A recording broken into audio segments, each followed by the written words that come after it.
जय शिवराय। आता नागनाथ गुफा करण्यासाठी आम्ही चाललेलो आहे।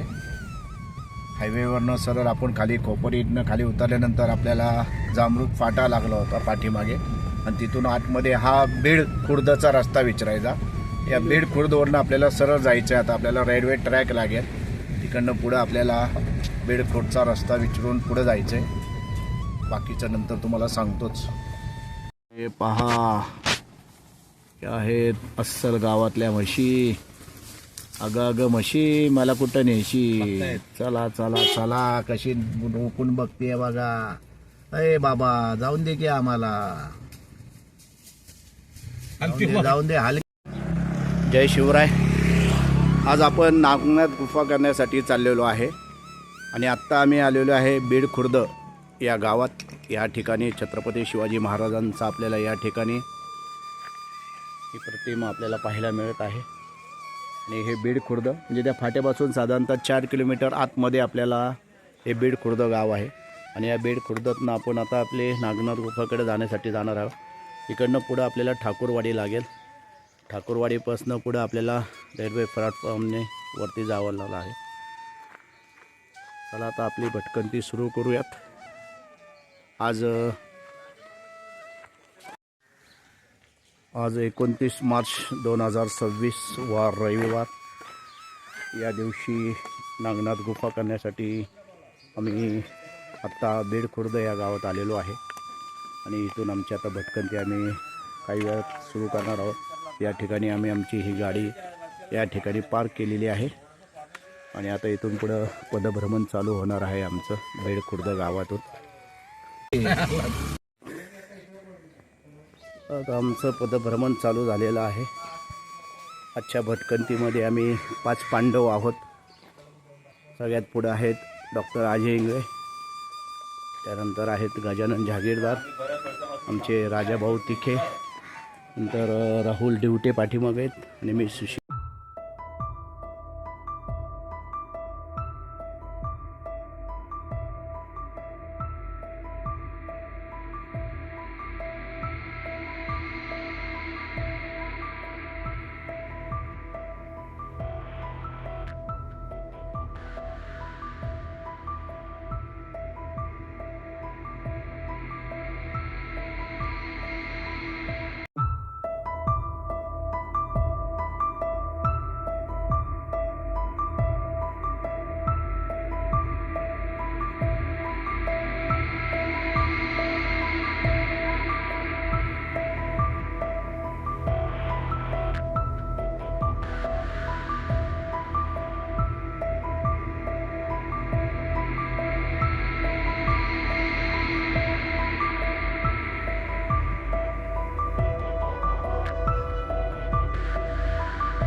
आपण बीड खुर्दमधनं पदभ्रमण चालू केले, आणि हा संपूर्ण रस्ता बघा बीडमधनं येतो आहे।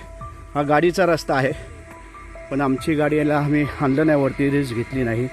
आमची रेनॉल्ट गाडी आहे, त्यामुळे इथं जरा चांगली गाडी पाहिजे। इथं यायचं म्हणजे टायर चांगले पाहिजेत। जीप, थार, या गाड्या महिंद्रा, या गाड्या इथं आरामशीर येऊ शकतात। ठाकूरवाडीपर्यंत हा असाच रस्ता आहे, आणि ठाकूरवाडीनंतर साधारणतः पाऊण तासाची चाल आहे। पण आत्ता आम्ही पायीच चाललेलो आहे, त्यामुळे बीडपासून ठाकूरवाडीपर्यंत आम्हाला पाऊण ते 1 तास लागणार आहे। बघूया आता। हा असा मातीचा रस्ता, कच्चा रस्ता आहे। 2 व्हीलर गाडी आरामशीर जातात। या नागनाथ गुफेला येण्यासाठी तुम्हाला जांभरूक मार्गे सुद्धा रस्ता आहे, पण त्या ठिकाणं अशी खडी चढण आहे एकदम। आणि आत्ता आम्ही चाललेलो आहे, तर या इकडनं हा गाडीचा रस्ता आहे। या गाडीच्या रस्त्याने आता आमचं पदभ्रमण चालू झालेलं आहे। साधारणतः ठाकूरवाडीपर्यंत 1 तास लागणार असं गावकरी आम्हाला सांगत होते। आता पाहूया, आम्ही 8:30 वाजता चालू केलेलं आहे। आता बघूया किती वेळ लागतोय ते। हा समोर चाललेली आपल्याला रेल्वे हा ट्रॅक आहे आणि इकडनं रेल्वे चालताना आता आपल्याला दिसत आहे. हे पहा, झूम करून दाखवत आहे तुम्हाला. या रोडवरती मध्ये आधी आपल्याला अशा या झाडांच्या सावल्यासुद्धा आहेत, त्यामुळं पूर्ण उन्हातनं चालणं होत नाही आहे. चला, आपण बीडखुर्दमधनं चालू केलं होतं 8:30ला, आत्ता 9 वाजलेत आणि या इथं आपल्याला ही जी वाट दिसते आहे ही बीडखुर्दची लेणी आहे इथं वरती, ती आपण येताना करणार आहोत. ही जास्त कोणाला माहिती नाही आहे, ते तुम्हाला आता येताना दाखवणार आहे मी.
आपण गावातनं चालू केलं होतं, तिथून या आता हा बोर्ड दिसतोय इथपर्यंत 1 तास लागलेला आहे आम्हाला.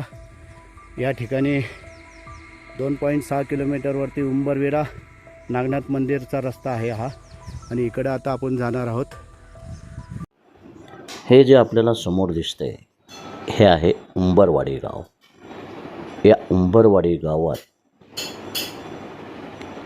काही घरे, ही समोर जी आपल्याला विहीर दिसते ती उंबरवाडी गावातील ही विहीर आहे. या ठिकाणी या विहिरीतलं पाणी अतिशय गोड आहे. या ठिकाणी आम्ही पाणी पिऊन पुढे मार्गस्थ झालो. इथून सभोवताली दिसणारे दृश्य पाहता आता पुण्याच्या दिशेने आपली पायपीट सुरू करायची. आता इथून पुढचा साधारण 2 ते 2.5 किलोमीटरचा प्रवास हा एकतर रेल्वे रुळावरून किंवा त्याच्या बाजूने करावा लागतो. मुंबई पुणे हा सर्वात व्यस्त लोहमार्ग असल्याने हा प्रवास अत्यंत जपून करावा. लोहमार्गावरून चालणे कटाक्षाने टाळावे. ठाकूरवाडी केबिन येथे उतरल्यानंतर पुण्याच्या लोणावळ्याच्या दिशेने चालायला सुरुवात करताना शक्यतो पुण्याकडे जाणारी डाऊन लाईन व मुंबईकडे जाणारी मिडल लाईन या 2 लाईनने रेल्वे लाईनमध्ये असणाऱ्या मोकळ्या जागेतूनच चालावे. दूर जात समोर दिसणाऱ्या डोंगरांमधील 2 वेगवेगळ्या बोगद्यांमध्ये लुप्त होतात. याच डोंगरावर गंभीरनाथाचे गुहास्थान आहे, पण या डोंगरावर जाणारा रस्ता मात्र या बोगद्यांच्या पलीकडे आहे. डाऊन लाईनवर असणारा समोरील बोगदा क्रमांक 29 पार केला की डावीकडे लगेच डोंगरावर जाणाऱ्या पायऱ्या लागतात. सध्या मात्र आपण डाऊन लाईनवरील या 29 क्रमांकाच्या बोगद्यातून पलीकडे जाणे टाळायचे व त्याऐवजी मिडल लाईनवरील बोगदा क्रमांक 27 व 28 चालत पार करायचा. असे करणे महत्त्वाचे, कारण म्हणजे दोन्ही बोगदे 29व्या बोगद्यापेक्षा पर्यायाने छोटे आहेत. तसेच हे बोगदे पार करताना गाडी समोरून येत असल्याने सतत मागेवरून पाहण्याचा त्रास देखील कमी होतो.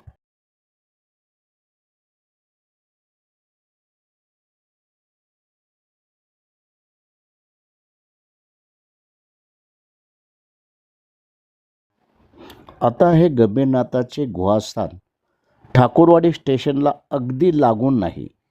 येथे पोचण्यासाठी तुम्हाला रेल्वे रुळाच्या बाजूबाजूने चांगली 1 तासाची म्हणजे 2 ते 2.5 किलोमीटरची पायपीट करावी लागते. तसेच या ठिकाणी पोहोचायचे असेल तर मध्य रेल्वेच्या या मार्गावरील तांत्रिक थांबे कोणते, तेथे कोणत्या गाड्या थांबतात आणि त्या किती वेळासाठी थांबतात हे समजून घ्यावे लागते. एकूण काय तर रेल्वे प्रवासाची दगदग, तांत्रिक थांबे समजण्याची अडचण आणि सरतेशेवटी रोडांवरून कसरत करत चालायचा त्रास, हे सर्व सहन करायची तयारी असेल तरच तुम्ही या ठिकाणी या. खंडाळा घाटातून जाताना रेल्वेचे मंकी हिल आणि ठाकूरवाडी असे 2 तांत्रिक थांबे म्हणजे टेक्निकल हॉल्ट लागतात.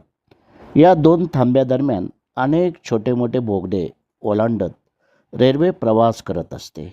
या प्रत्येक बोगद्याला रेल्वे प्रशासनाने एक विशिष्ट असा नंबर दिलेला आहे.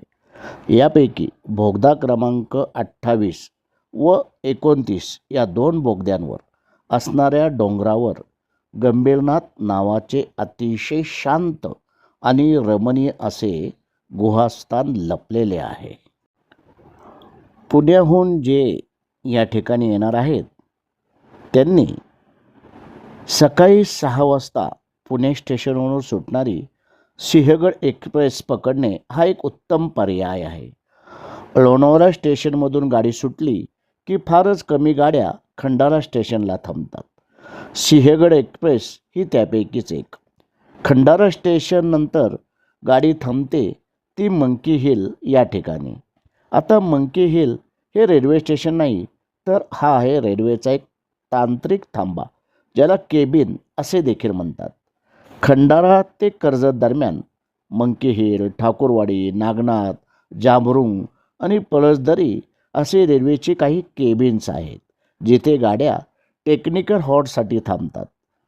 कोणतीही गाडी घाट चढण्याआधी किंवा उतरण्याआधी ब्रेकची तपासणी करण्यासाठी तसेच इतर काही तांत्रिक बाबींसाठी, पुढील रेल्वे ट्रॅक बिझी असणे, एखाद्या गाडीला क्रॉसिंग देणे इत्यादी कारणांसाठी या थांब्याचा उपयोग केला जातो. उत्तर भारताला दक्षिणेशी जोडणारा पुणे मुंबई हा एक महत्त्वाचा आणि व्यस्त रोहमार्ग आहे. त्यामुळे पुण्यापासून 2 पदरी म्हणजे डबल लाईन असणारा हा रोहमार्ग लोणावळा स्टेशनच्या पुढे 3 पदरी म्हणजे ट्रिपल लाईन होतो. लोणावळा स्टेशन ते मंकी हिलपर्यंत या 3ही रेल्वे लाईन्स एकमेकाला खेटून समांतर धावतात. मुंबईच्या दिशेने विचार केल्यास सगळ्यात डावीकडची रेल्वे लाईन ही अप लाईन, सगळ्यात उजवीकडची डाऊन लाईन, तर मधली मिडल लाईन किंवा बाय डायरेक्शनल लाईन आहे. उपलाईनवर पुण्याहून मुंबईकडे जाणाऱ्या गाड्या धावतात, तर डाऊन लाईनवर मुंबईकडून पुण्याकडे प्रवास करणाऱ्या गाड्या धावतात. यातील मिडल लाईन किंवा बाय डायरेक्शनल लाईनसुद्धा पुण्याकडून मुंबईकडे जाणाऱ्या रेल्वे गाड्यांसाठी वापरली जाते. पण क्वचित प्रसंगी डाऊन लाईनवर काही तांत्रिक बिघाड झाल्यास किंवा खंडाळा ते कर्जत रेल्वे मार्गावर अतिरिक्त ट्रॉफिक झाल्यास ते नियंत्रणात आणण्यासाठी या मिडल लाईनचा वापर दोन्हीकडे रेल्वे वाहतुकीसाठी केला जातो.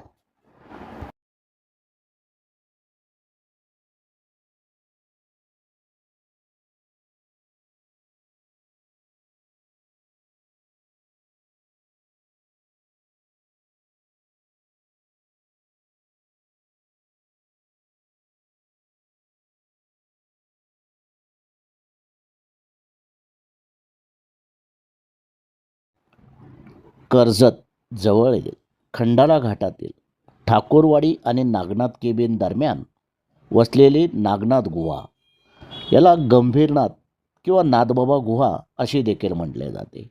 ही एक प्राचीन, निसर्गरम्य आणि लपलेली लेणी आहे.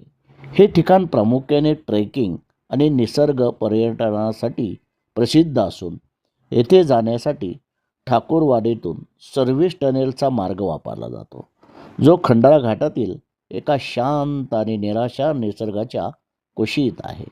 ही गुहा नवनाथांपैकी एक नागनाथ सिद्ध नागार्जुन यांच्याशी संबंधित मानली जाते, जे 9व्या-10व्या शतकातील होते. ठाकूरवाडी स्टेशन हा बेस विलेज आहे.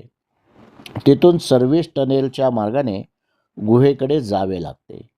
ठाकूरवाडी किंवा डोंगरापलीकडे नागनाथ केबिन येथे ट्रेक करून येथे पोहोचता येते, जो सह्याद्रीच्या कुशीत लपलेला एक हिडन स्पॉट मानला जातो.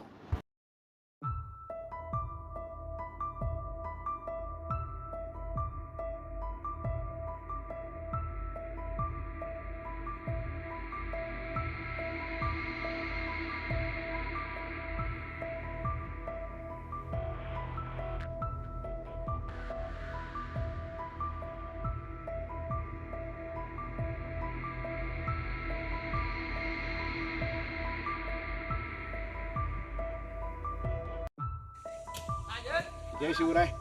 आता 2 बोगदे पार करून आपण आता फायनली नागनाथ मंदिर हा जो बोर्ड दिसतो इथं आलेलो आहे. आणि आता ह्या रोडने आपल्याला सरळ वरती नागनाथ गुफेकडे जायचं आहे. चला आता माझ्याबरोबर शेवटपर्यंत राहा. चला आता जाऊया आपण नागनाथ गुफेकडे.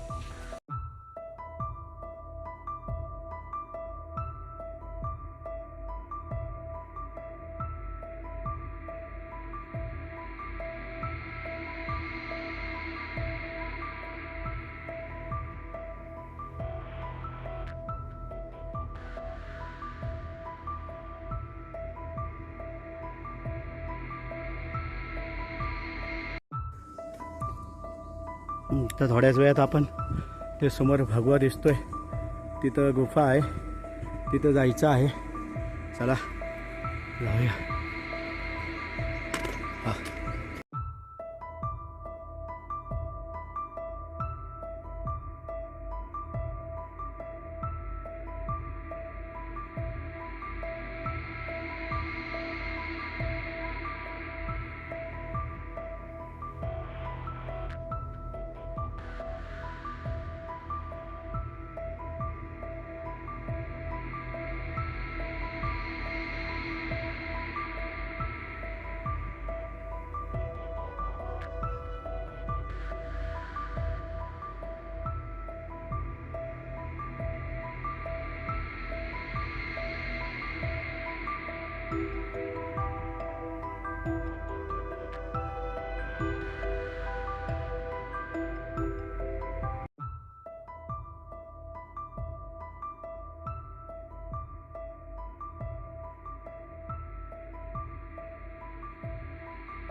हे पहा, आम्ही खुर्दमधनं चालू केलं होतं, बीड खुर्दमधनं.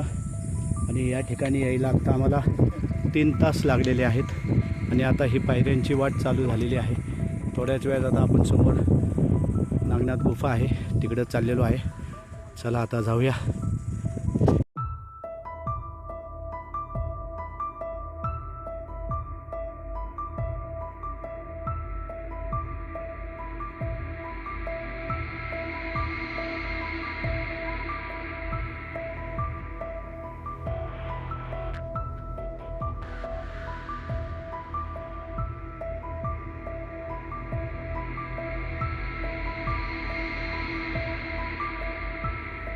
समोर आपल्याला खिंड लागते. त्या खिंडीचा डावीकडं गुफा आणि हा उजवीकडचा हा डोंगर बघा. गंभीरनाथाची मुख्य गुहा ही एक खूप मोठी नैसर्गिक गुहा असावी. नंतरच्या काळात या गुहेचा योग्य बांधकाम करून राहण्यासाठी व ध्यानधारणासाठी उपयोग केला गेला असेल. सध्या गुहेला बाहेरील बाजूने लोखंडी जाळी लावून बंदिस्त केलेले आहे. जाळीचा दरवाजा उघडून आत जाताच समोर गुहेच्या भिंतीत 2 खिडकीसारखे कोनाडे कोरून काढलेले दिसतात. यातल्या डाव्या बाजूच्या कोनाडे वजा खिडकीतून आत डोकावले असता कातरात कोरलेले एक मोठे पाण्याचे टाके आढळते. या कोनाड्यासमोर एक यज्ञकुंड आणि बसण्यासाठी छोटा कट्टा केलेला दिसतो. पायऱ्या चढून वर आलं की आपल्याला या ठिकाणी ही पाण्याची टाकी आपल्याला इथं पाहायला मिळत आहे आणि या ठिकाणी असलेलं हे कातर टप्पा सगळं आणि या ठिकाणी शंकर महाराजांचं या ठिकाणी फोटो आपल्याला पाहायला मिळत आहे. जय शंकर, नमामि शंकर.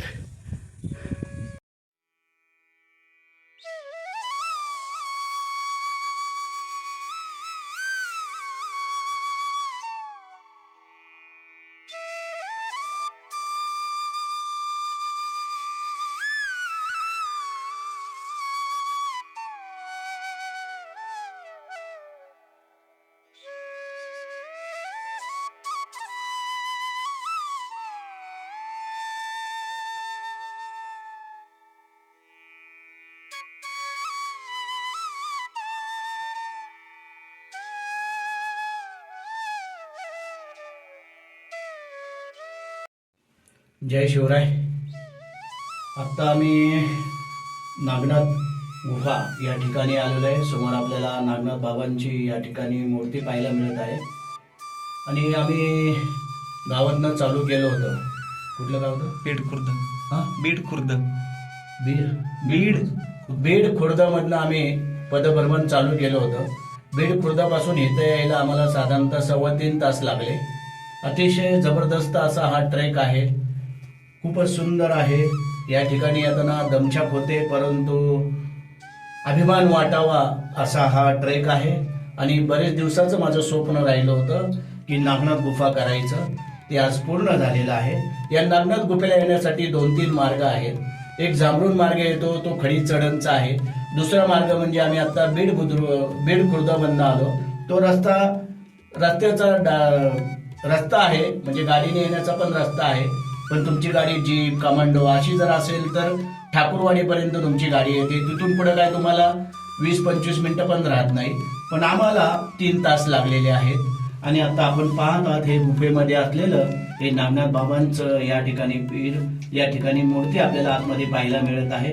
अतिशय सुंदर असा ट्रेक आहे हा. एप्रिल मे मध्ये शक्यतो जर ट्रेक करायचा असेल तर एप्रिल मे मध्ये शक्यतो टाळावा, कारण की उन्हाचा तडाखा जास्त लागतो. आता 29 मार्च आज आहे आणि आज सुद्धा आम्हाला उन्हाचा तडाखा तसा जास्त लागला नाहीये, कारण की जाताना बऱ्याचशा ठिकाणी सावली होती, झाडं होती, त्यामुळे आम्हाला व्यवस्थितपणे आम्ही आलो. पण तुम्ही कृपया करताना एप्रिल मे मध्ये येऊ नका. या ठिकाणी तुमची दमछाक होईल, पाणी जास्त लागतं. तसं तर पाण्याची कमतरता नाही, कारण गावात आल्यानंतर आपल्याला विहीर आहे. अतिशय गोड असं पाणी विहिरीचं आपल्याला ठाकूरवाडीमध्ये आपल्याला पाहायला मिळतं. आता या संपूर्ण याची सफर करून आता दर्शन घेऊन आता आम्ही पुन्हा परतीच्या मार्गाला लागणार आहोत. या ठिकाणी थांबतो.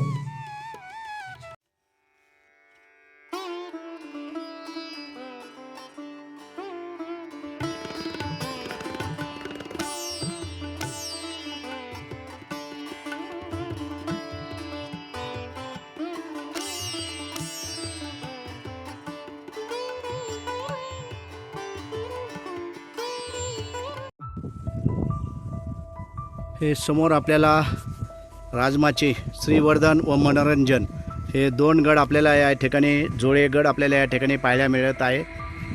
हे पहा समोरच आपल्याला लांबपर्यंत आपल्याला दिसत आहे श्रीवर्धन, मनोरंजन, राजमाची ज्याला आपण म्हणतो ते समोर आपल्याला दिसत आहे आणि हे संपूर्ण हे डोंगररांग आपल्याला या ठिकाणी पाहायला मिळत आहे.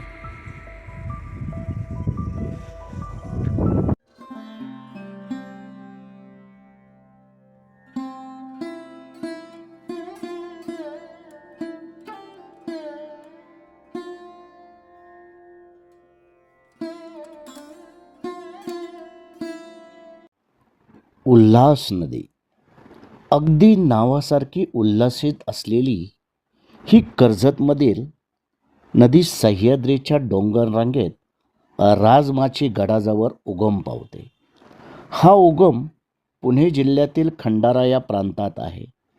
पुणे, रायगड व सरतेशेवटी ठाणे जिल्ह्यातून प्रवास करून ते कल्याणच्या खाडीतून वसईच्या खाडीत संपूर्णतः विलीन होते. या नदीच्या किनाऱ्यावर अल्याड कर्जत तर पल्याड दहिवली गाव आहे. दोघांना जोडणारा दुवा म्हणजे इथे असणारे 2 पूल, एक वाहनांच्या वाहतुकीसाठी तर दुसरा पादचाऱ्यांसाठी आहे. ही नदी जिथे उगम पावते व खरखरून जिथे सागराच्या ओढीने धावत खाली येते तेथे दोन गोष्टी पाहण्यासारख्या आहेत. एक थेट इसवी सन पूर्वातील म्हणजे आजपासून 2000 वर्ष मागे डोंगरात खोदलेली कोंढाले लेणी, तर अलीकडे सांगावी गावातील जिजाऊ पारणा अशा नावाचे एक भन्नाट शिल्प आहे. याच नदीच्या काडीमुखावर कल्याणला छत्रपती शिवाजी महाराजांनी सागराला कवेत घेणारे आरबान स्थापन केले. या उल्हास नदीमुळेच कर्जतची ओळख प्राचीन समजली जाते. कल्याण बंदरात उतरलेला मार्ग बोरघाट मार्गे जेव्हा घाटावर नेला जात असे तेव्हा याच नदीच्या काठावरून ती व्यापारी वाट गेली होती व घाटाखाली प्रवाशांना विश्रांतीसाठी कोंढाणे लेणी कोरण्यात आली. उल्हास नदीला जागोजागी बंधारे घातल्यामुळे ती बारामाही वाहणारी नदी ठरली. खोर पात्र कुठेही नसल्यामुळे पाणी झटकन इस्तता पसरते व पावसाळ्यात तिचे अकरार विकरार रूप दिसून येते. याच नदीच्या काठावर तमनाथाचे शिव मंदिर उभे राहिले आहे. या उल्हास नदीच्या सालपे, पायरमर, पेज, चिल्हार व पोशीर अशा उपनद्या ओळखल्या जातात. तर अशी ही आपली उल्हास नदी म्हणजे कर्जतची जीवनदायिनी आहे.